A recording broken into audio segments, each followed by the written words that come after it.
dio comienzo a esta nueva serie que se llama Designados para ser diferentes. Designados o diseñados para ser diferentes. Y vamos a estar considerando esta noche, hermano, esta pregunta: ¿por qué el Evangelio es tan necesario? ¿Por qué el Evangelio es tan necesario? La semana pasada nosotros consideramos, hermanos, la naturaleza del Evangelio y nos estuvimos basando básicamente en Romanos capítulo 1, verso 16. Y quiero leer este texto nuevamente porque ahí lo vamos a retomar esta noche. Dice Romanos capítulo 1, verso 16: porque no me avergüenzo del Evangelio, pues es el poder de Dios para la salvación de todo el que cree, del judío primeramente y también del griego.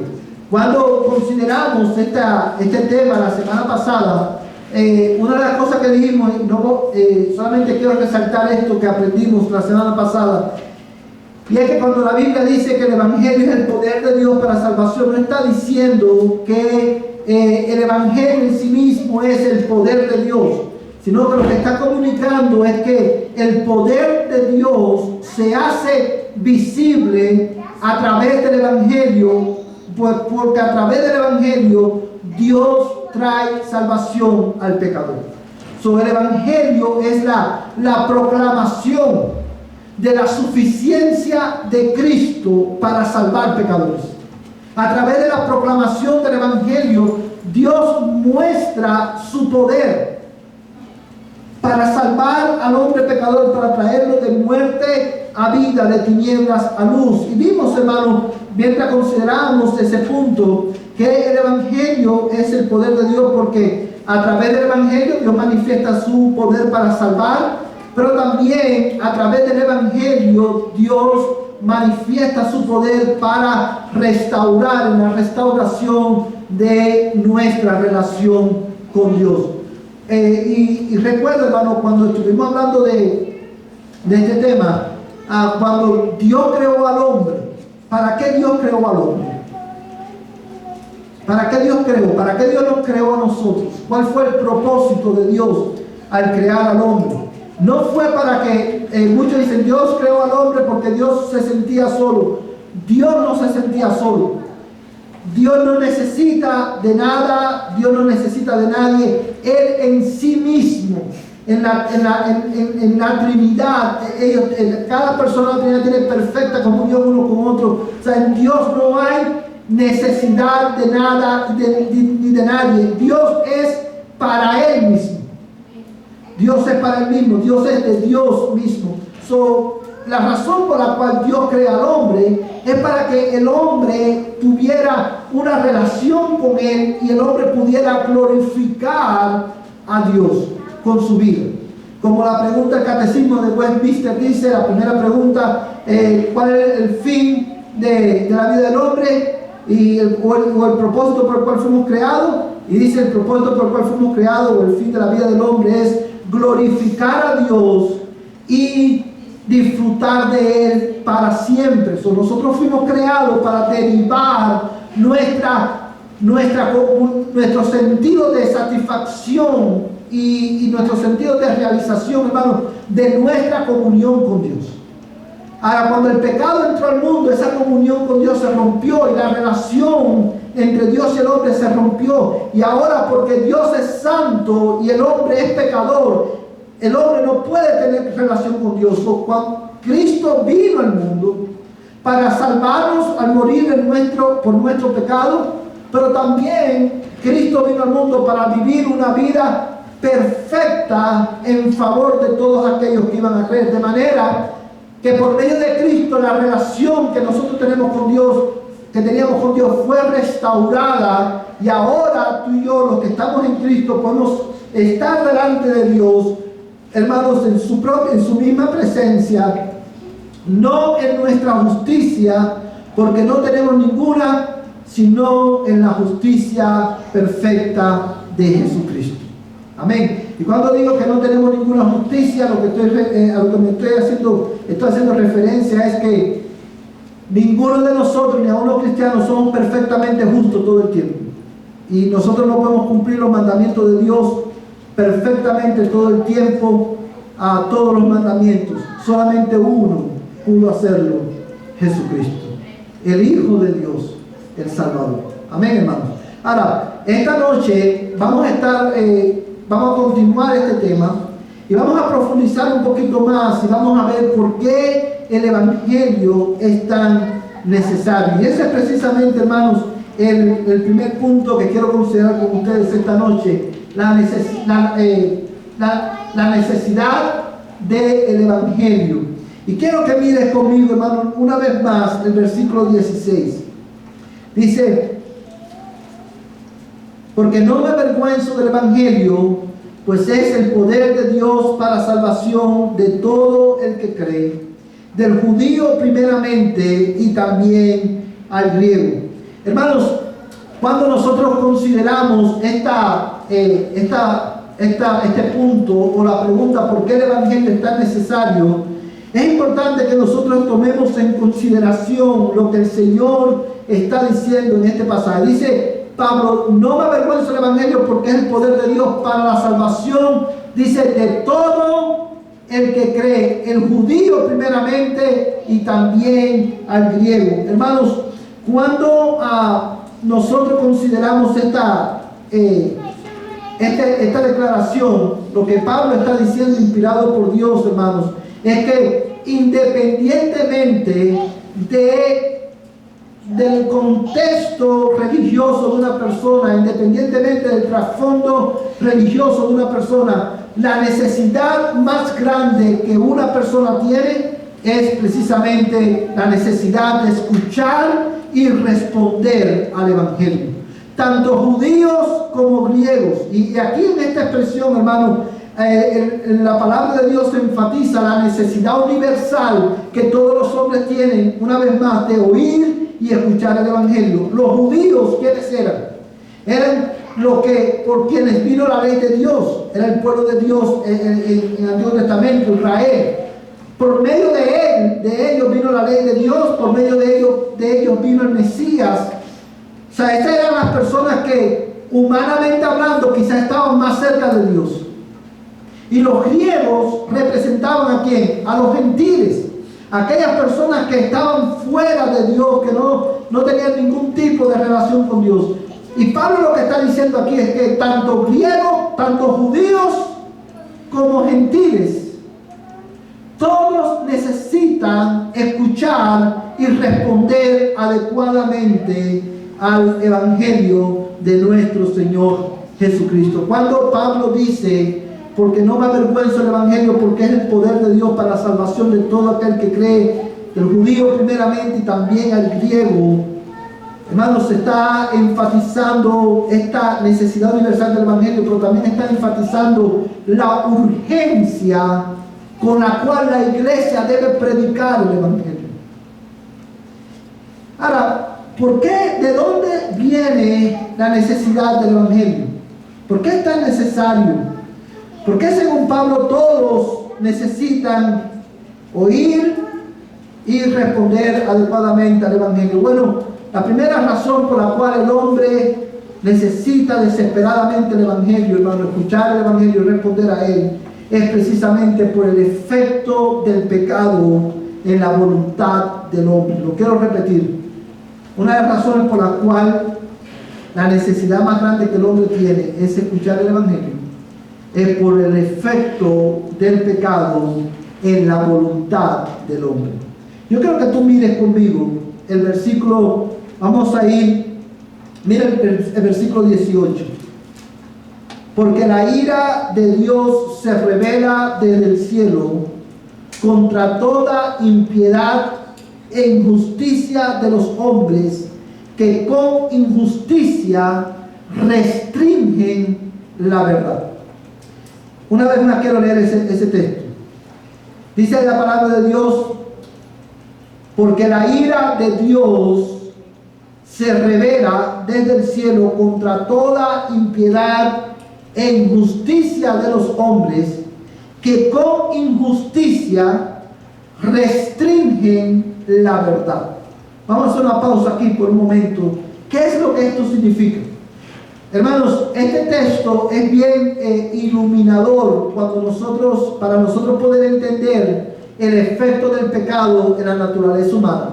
Muchas veces el hombre se ve a sí mismo como una persona neutra y en relación a Dios. Y el ser humano, si bien es cierto que el ser humano no es bueno por naturaleza, lo cierto es también que debido a que no somos buenos, tampoco nosotros tenemos una posición neutra para con Dios. Dice, según este texto, la ira de Dios se revela sobre todos los hombres, porque los hombres, dice que con injusticia e impiedad, restringen, ¿qué cosa? O intentan restringir la verdad de Dios. Y eso hace referencia al efecto del pecado en la voluntad del hombre. Por eso que la Biblia dice que el hombre es esclavo ¿de qué? Del pecado. Nosotros no podemos dejar de pecar. Esa es nuestra naturaleza. O la naturaleza del hombre natural es pecar, rebelarse contra Dios. Es la naturaleza del hombre en su estado natural es rebelarse continuamente contra aquel creador y sustentador de todas las cosas. Hermanos, quiero que miren conmigo en el Evangelio de Juan, capítulo 3. Vamos a ir al Evangelio de Juan, capítulo 3 por un momento.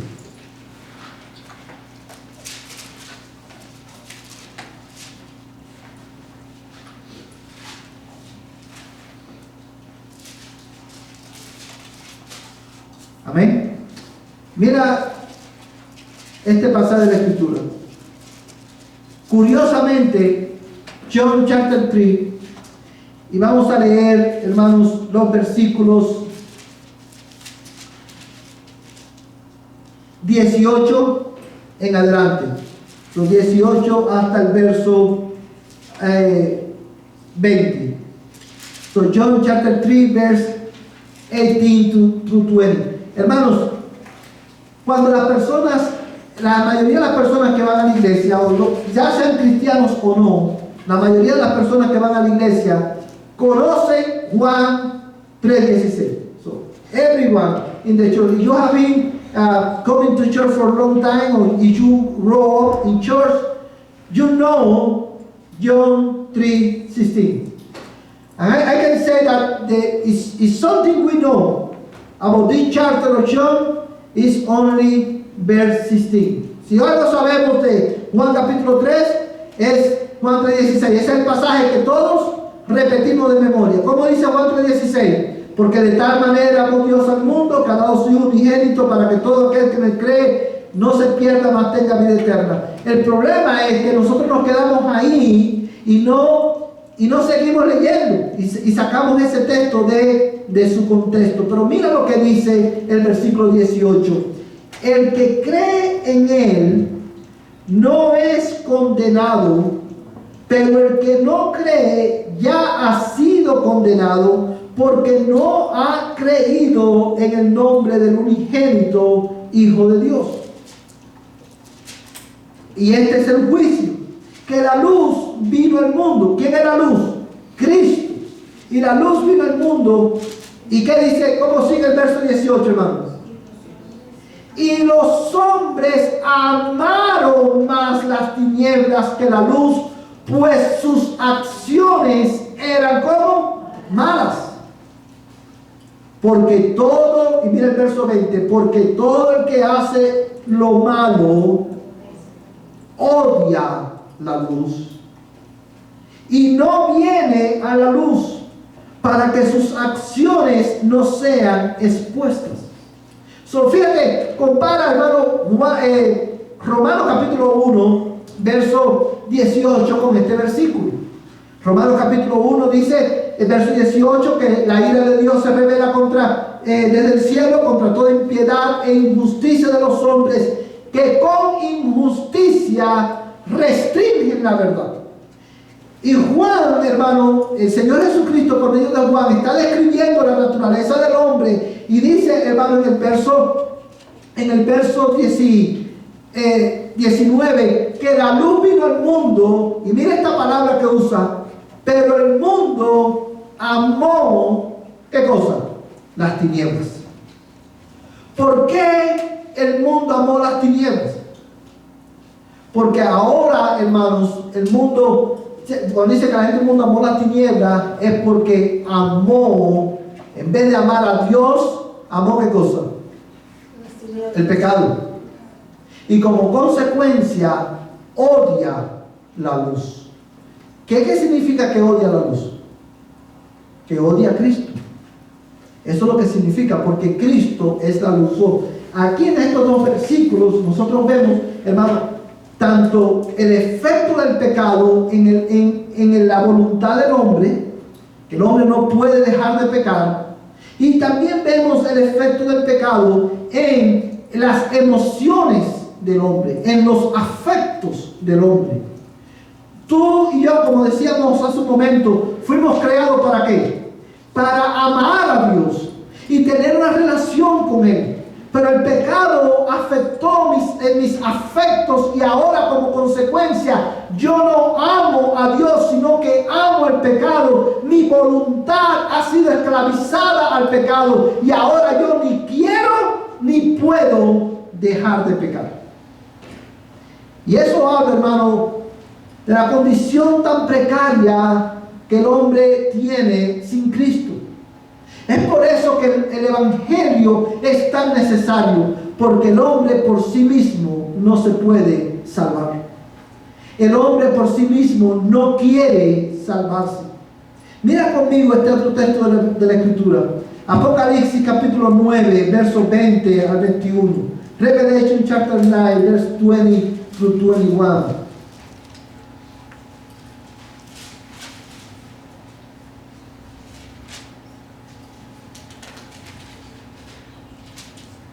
Todos lo tienen, hermanos.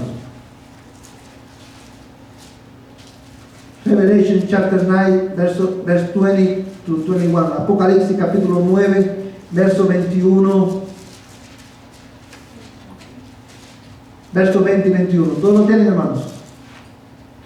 Dice la palabra de Dios: y el resto de la humanidad, los que no fueron muertos por estas plagas, no se arrepintieron de las obras de sus manos, ni dejaron de adorar a los demonios y a los ídolos de oro, de plata, de bronce, de piedra y de madera, pues no pueden, dice que no pueden ver, ni oír, ni andar. Y no se arrepintieron de sus homicidios, ni de sus hechicerías, ni de sus inmoralidad,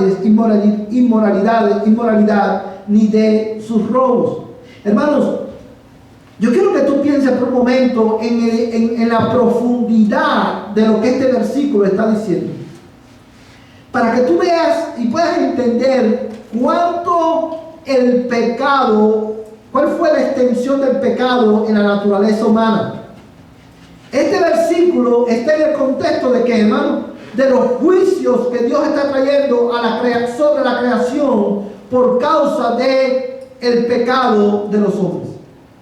Se recuerda Romanos capítulo 1, verso 18, que dice que la ira de Dios se revela desde el cielo contra toda injusticia e impiedad de los hombres. Y cuando nosotros leemos Apocalipsis capítulo 6 a Apocalipsis capítulo 11, Apocalipsis capítulo 9, nosotros vemos, hermanos, una serie de juicios que Dios está trayendo. La ira de Dios se está revelando sobre la creación por el pecado del hombre. Y como resultado de estos juicios, ¿qué pasó? Muchas personas murieron. Mucha parte de la creación se dañó.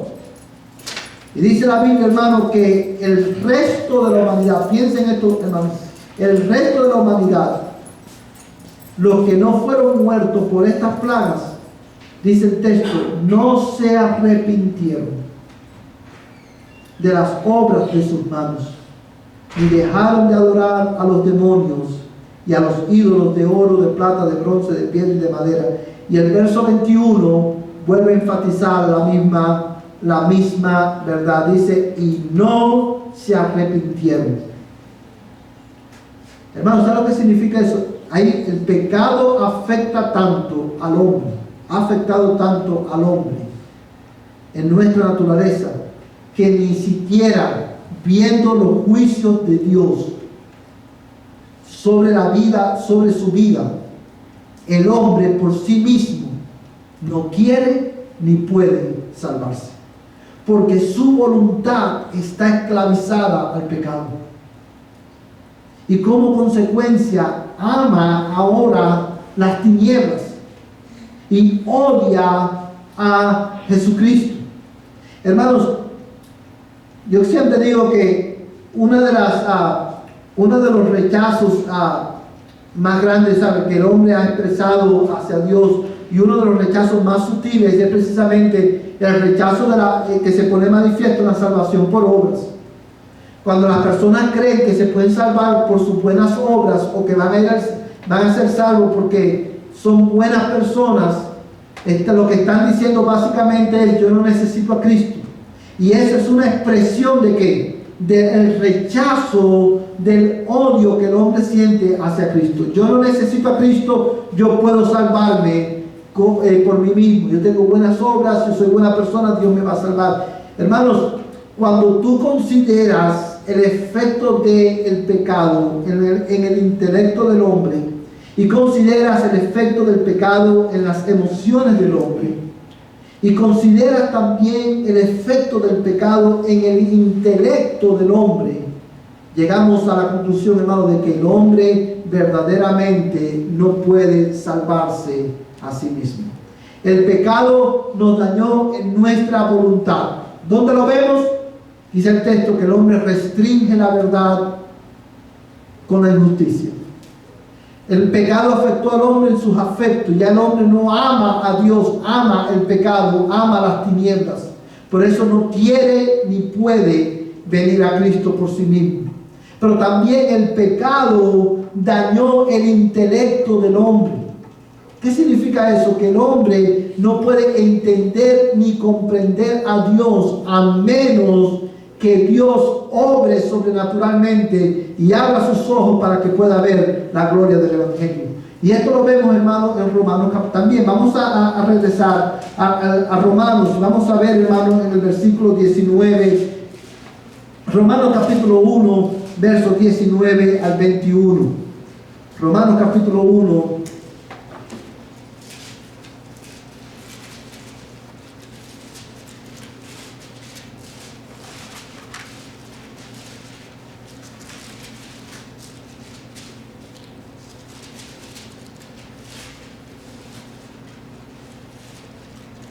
Todo lo tienen, hermano. Mira lo que dice este pasaje. Porque lo que se conoce acerca de Dios es evidente dentro de ellos, pues Dios se lo hizo evidente. Porque desde la creación del mundo sus atributos invisibles, su eterno poder y divinidad se han visto con toda claridad, siendo entendidos por medio de lo creado, de manera que no tienen excusa. Verso 21. Pues aunque conocían a Dios, no le honraron como a Dios ni le dieron gracias, sino que se hicieron vanos en sus razonamientos. Dice el texto, hermano, y su necio corazón fue entenebrecido. Y este texto, hermano, habla precisamente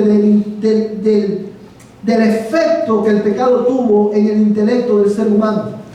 El pecado, cuando el hombre pecó y el pecado entró al mundo, nuestra capacidad de entender a Dios y de poder conocerle fue afectada severamente por el pecado. Y como consecuencia, dice el texto, hermano, que el corazón necio del hombre, dice que en sus razonamientos fueron entenebrecidos. Por eso el hombre no puede comprender a Dios en su estado natural. Es por eso, hermano, que usted le predica a una persona el Evangelio, no escucha, no lo entiende, no puede entender el Evangelio. no puede entender la Escritura. ¿Por qué? Porque el pecado ha afectado su mente, ha afectado su razonamiento, no puede comprender a Dios. Y en ese estado, con una voluntad esclavizada al pecado, con sus afectos afectados por el pecado y por su intelecto afectado por el pecado, el hombre está completamente inhabilitado para poder acercarse a Dios y tener comunión con Él. Es por eso que el Evangelio es tan necesario. Porque es a través de la predicación del Evangelio que Dios hace libre la voluntad del hombre. Es a través de la predicación del Evangelio que Dios cambia el corazón del hombre, le da un nuevo corazón al hombre, cambia nuestros afectos. Que antes yo odiaba a Dios, pero ahora yo amo a Dios y quiero conocerlo más. Es por medio del Evangelio que Dios cambia y obra en el intelecto del hombre, de manera que ahora escucho el Evangelio, leo la Escritura y mis ojos son abiertos progresivamente y voy creciendo en el conocimiento de este Dios eterno que se ha revelado en Jesucristo y en su palabra para mi salvación. Es por eso que, hermanos, decimos siempre que la necesidad más grande que tú tienes es escuchar este Evangelio y responder a él. Porque este Evangelio proclama es el poder de Dios para salvación de todo aquel que cree. Usted no se puede salvar a sí mismo. Nosotros no, la religión no te puede salvar. Solamente Dios, por medio de Jesucristo, por medio de su Evangelio, puede hacerte libre del poder del pecado, puede abrir tus ojos y puede también cambiar los afectos de tu corazón. El Evangelio es precisamente por el efecto del pecado en la vida de los hombres. Es precisamente por el efecto del pecado en la voluntad, en el intelecto y en las emociones del hombre. Es que el Evangelio no solamente es necesario para los inconversos, sino que es necesario también para la iglesia. Because sin affect your life, your emotion, your will and your intellect. The gospel is necessary not only for unbeliever, but the gospel is also necessary for Christian people. If you are a Christian, if you are in Christ, you need to be reminded of the gospel every day in your life. Because your sinful nature, even when we are saved already in Christ, we have a remnant of sins in our life. And that remnant of sins fight against the gospel and fight against the godliness. And you have to be reminded day in and day out of these truths of the gospel.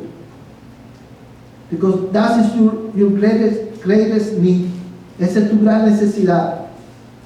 Hermanos, fíjate, te voy a poner un ejemplo del efecto del pecado en nuestro intelecto y por qué necesitamos del Evangelio. Muchos de nosotros sabemos, si usted lleva tiempo en el Evangelio, muchos de nosotros sabemos lo que tenemos que hacer, ¿sí o no, hermano? ¿Qué es lo que Dios demanda de ti? We know that. We know that what God demands from us. We know what is our need. Nosotros sabemos cuál es nuestra necesidad.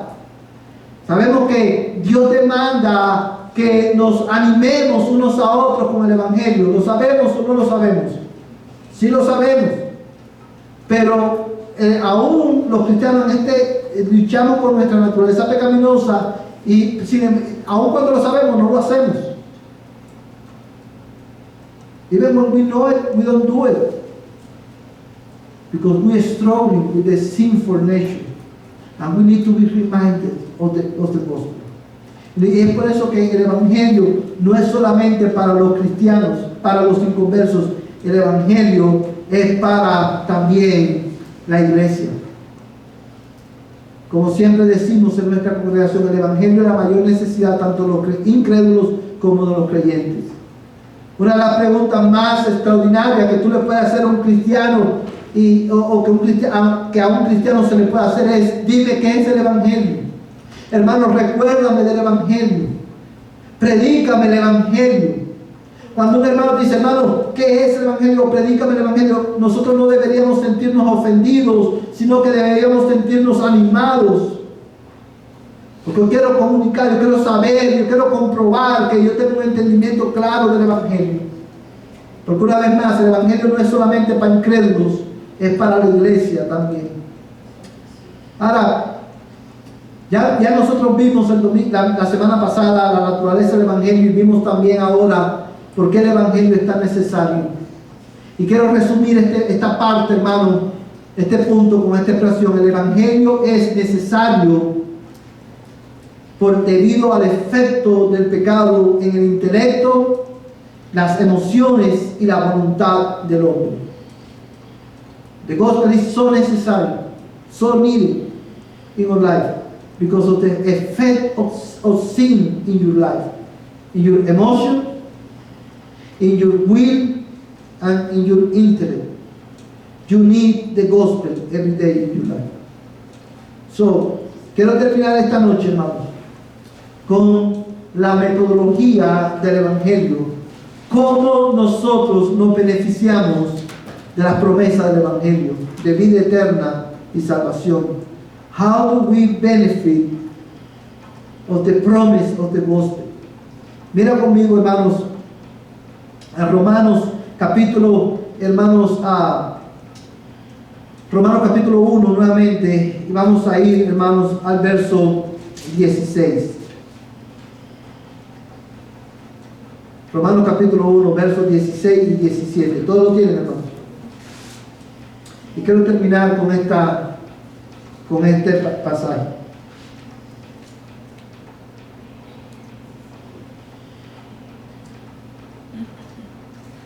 Dice la Biblia: porque no me avergüenzo del Evangelio, pues es el poder de Dios para salvación. ¿De quién? De todo aquel que hace buenas obras. ¿Es eso lo que dice el texto? The Bible says that the gospel is the power of God for salvation to those who do good work. That's what the Bible says. For those who are good people. No. The gospel is the power of God for salvation to those who believe. Del judío primeramente y también del griego. Y dice el verso 17: porque en el Evangelio la justicia de Dios se revela por fe y para fe, como está escrito: mas el justo por la fe vivirá. La metodología del Evangelio, cómo nosotros nos beneficiamos de la promesa del Evangelio. Cómo una persona, acorde al Evangelio, cómo una persona puede ser salva. ¿Qué necesita? Escuchar el Evangelio y creer el Evangelio. You need to listen to the gospel and you need to believe the gospel. You need to believe in Jesus. That is the methodology of the gospel. You heard the gospel and you believe it and you are saved. Nothing so simple like that, and in the same way so profound.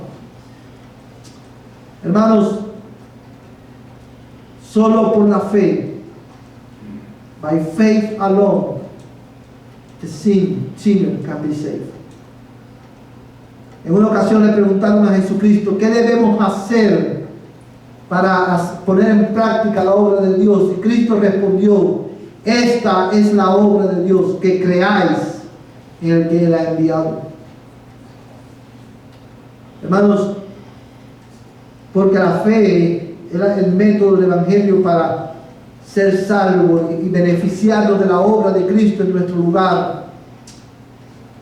Yo quiero responder esta pregunta y quiero terminar con esta pregunta: ¿qué es tener fe? ¿Qué es tener fe? Tener fe no es pensar positivamente acerca del futuro. Tener fe no es tener una esperanza de que quizás de alguna manera las cosas pueden salir bien o vamos a ser salvos. No. Tener fe, hermano. La fe que salva tiene tres componentes. La fe que salva implica, hermano, en primer lugar, conocimiento. Yo conozco por la fe, entiendo que lo que la Biblia dice es verdad. Entiendo que lo que la Biblia dice es verdad. Y por la fe, el otro componente de la fe que salva es el estar de acuerdo con lo que la Biblia dice. Yo entiendo lo que la Biblia dice, estoy de acuerdo con lo que la Biblia dice, que soy un pecador, eso lo entiendo, que no me puedo salvar a mí mismo, eso lo entiendo, que necesito un Salvador, eso lo entiendo, que ese Salvador es Jesucristo, eso lo entiendo, que no es por obras, sino por fe solamente, eso lo entiendo, pero también estoy de acuerdo con eso, es verdad. Usted puede entender algo, sin embargo puede que usted no esté de acuerdo con eso, ¿verdad? La fe que salva te lleva a entender y a estar de acuerdo. Y el tercer aspecto de la fe que salva es, hermano, el confiar. Porque entiendo lo que la Biblia dice y estoy de acuerdo con lo que la Biblia dice. Yo confío en la verdad de que Jesucristo es el único que me puede salvar y yo descanso en Él solamente para mi salvación. Esa es la fe que salva. Cuando tú crees de esta manera y te arrepientes de tu pecado, porque entiendes lo que la Biblia dice y estás de acuerdo con lo que la Biblia dice, cuando tú crees y te arrepientes, tu pecado es perdonado y Dios te da la vida eterna, hermano.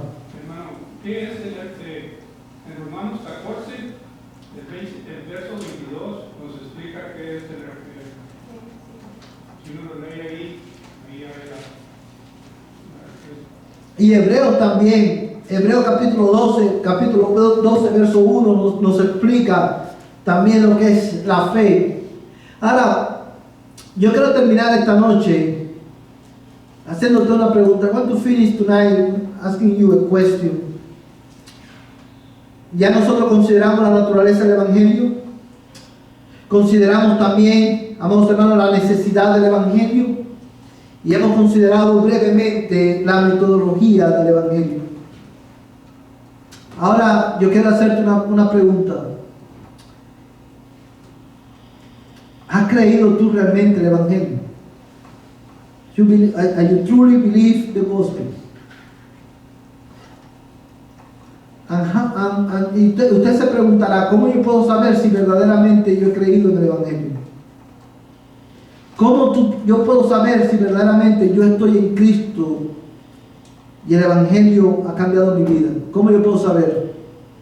Bueno, como te decía hace un momento atrás, nosotros creemos verdaderamente, hemos creído el Evangelio verdaderamente, y cuando nuestra santificación da evidencia de nuestra salvación, de la veracidad de tu fe. ¿Te recuerdas cuando hablábamos hace un momentico de el efecto del pecado en el hombre? ¿Qué es lo que el pecado dañó en el hombre? Voy a tener que repetir ese punto. What was the effect of sin in our nature? ¿Afectó qué cosa? Nuestro intelecto, nuestros afectos y nuestra voluntad. Yo sé que estoy en Cristo y que he creído verdaderamente cuando mi voluntad es progresivamente transformada en una creciente obediencia a la palabra de Dios. Esa es la manera en que nosotros sabemos si somos salvos o no. Mi voluntad es transformada. Antes yo no amaba a Dios, no quería ni podía obedecer a Dios, pero ahora yo tengo deseo de poner en práctica la palabra de Dios y progresivamente yo crezco en obediencia a la palabra de Dios. So that is how we know that we are in Christ and we truly believe the gospel. Because your will is sanctified by the power of the gospel. The gospel is the power of God for salvation. The Holy Spirit work in your life, make you free to obey God. So now, before, you cannot obey God's word. You don't desire to obey God's word. But now, you have the desire and you have the ability to obey. And that ability is a growing ability. That the Lord may grow that ability through the preaching and through the meditation in the gospel. Hermanos, hay una tendencia muy común en muchos cristianos de hoy que dicen, y mira cuán sutil es esto, hermano, este peligro que es sutil es. Hermanos, muchos cristianos hoy dicen, bueno, es que somos pecadores. ¿Usted nunca ha escuchado a cristianos decir eso? Ay, hermano, es que somos pecadores. Y lo dicen como diciendo, no hay nada que hacer. Yo voy a pecar de todas maneras, siempre voy a desobedecer, yo no voy a cambiar, yo voy a ser el mismo porque somos ¿qué cosa? Pecadores. Hermanos, si tú estás en Cristo, usted sabe cómo la Biblia llama a los cristianos. ¿Cómo la Biblia llama a los cristianos? What is one word that the Bible uses to describe a Christian, a believer? Santo. Santo. Mira conmigo, hermano, este pasaje de Escritura. Ahí mismo en Romanos, capítulo 1, dice, hermanos, en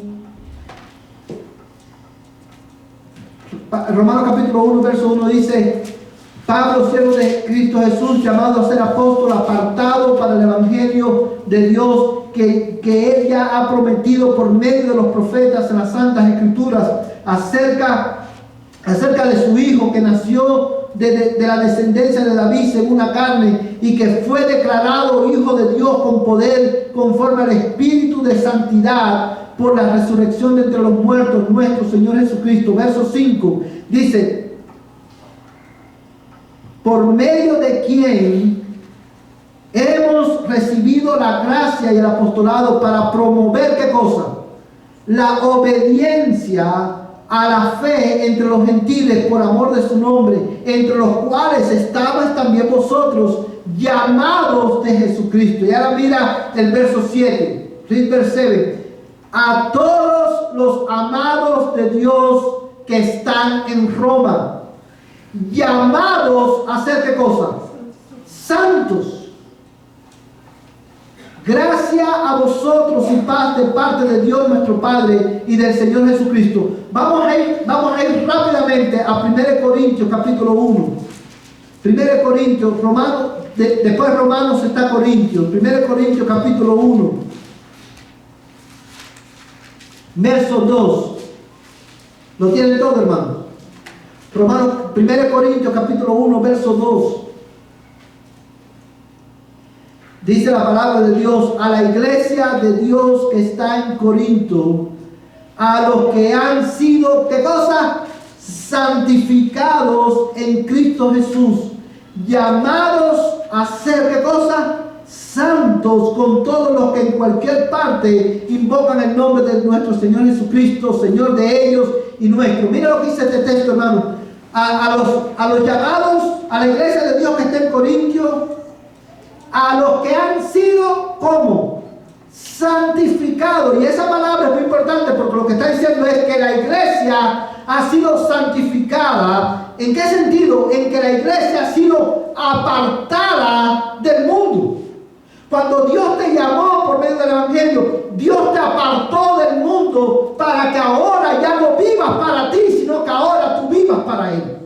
When the Lord called you, saved you through the preaching of the gospel, He called you and He separated you from the world. So now you don't live anymore for you. Now you are living for the Lord. You are from Him. Tú eres de Él te salvó. Tú has sido santificado, tú has sido apartado del mundo. Y dice la Biblia que hemos sido llamados ¿a qué? A ser santos. Dice la Biblia, hermano. Dios dice, sed santos, porque yo soy santo. El poder de Dios a través del Evangelio se pone de manifiesto en que ahora por la fe yo he creído y me arrepiento, mis pecados son perdonados, soy justificado, pero Dios obra en mí la habilidad ¿de qué? De obedecer su palabra, de crecer en obediencia a su palabra. Cuando una persona dice, oh no, es que somos pecadores, esa persona no ha entendido el Evangelio. Cuando tú usas simplemente, tú usas tu naturaleza pecaminosa como una excusa para no obedecer, tú no has entendido el Evangelio. Porque el Evangelio es poder de Dios para salvación. Y cuando tú crees y te arrepientes, el carácter genuino de tu fe se hace visible ¿en qué? En tu santificación progresiva. The value of your faith is revealing himself in your progressive sanctification. If you are sanctified, if you are progressively sanctified by the Lord, that is the greatest evidence that you have that your faith is true. Brothers and sisters, we are not talking here about perfection. Nobody in this side of eternity, nobody is perfect. Only one is perfect. Jesus Christ. And it is in his righteousness that we stand before the Lord. But his righteousness made me move my heart to obey him. You know what I mean? Su justicia que me ha sido puesta en cuenta me mueve a mí a obedecerlo. La metodología, hermano, del Evangelio, si tú estás sin Cristo y Dios no ha transformado tu vida, lo único que tú tienes que hacer esta noche es creer y arrepentirte de tus pecados. Y tus pecados serán perdonados y Dios te dará vida eterna. ¿Cómo nosotros respondemos a esta verdad? Creyendo el Evangelio y arrepintiéndonos. Si en esta semana, en este fin de semana, predica el Evangelio, lo que tus hijos, tu padre, tu madre, tus tíos, tu abuela, tu vecino, lo que más necesita es escuchar el Evangelio. En esta semana, llama a un hermano de la iglesia, un miembro de la iglesia, y predícale el Evangelio, recuérdale el Evangelio, anímalo con el Evangelio, porque el Evangelio es nuestra mayor necesidad. En este estudio bíblico, hermano, que comenzamos el domingo pasado, lo que hemos hecho simplemente, el miércoles pasado, lo que hemos hecho es simplemente poner el fundamento, porque este estudio bíblico trata de cómo el Evangelio cambia y afecta cada área de nuestra vida. Vamos a ver cómo el Evangelio, esto que hemos visto, cambia cómo nosotros nos relacionamos con todos los demás aspectos de la vida. El Evangelio es los lentes a través de los cuales nosotros los cristianos miramos e interpretamos el mundo. Vamos a ponernos en pie, hermanos, y vamos a terminar en oración esta noche. Quiere el Señor animar nuestros corazones esta noche por medio del Evangelio. Padre, gracias te damos, Señor, por tu palabra. Tu palabra es verdad. Tu palabra, Señor, es suficiente. Yo ruego, Dios mío, en esta noche que tú la prosperes en nuestros corazones y que tú nos hagas meditar en ella y que tu palabra, Señor, produzca el fruto para la cual ha sido enviado. Yo te lo ruego, oh Dios, en el nombre de Jesús. Amén. Amén. Hermanos, si usted la semana pasada no agarró los papeles para estudiar en esta semana, lo que hemos visto en este mensaje, aquí están, aquí adelante. Si no se lo ha llevado, agarre uno para que durante la semana pueda estudiar este texto que estuvimos predicando.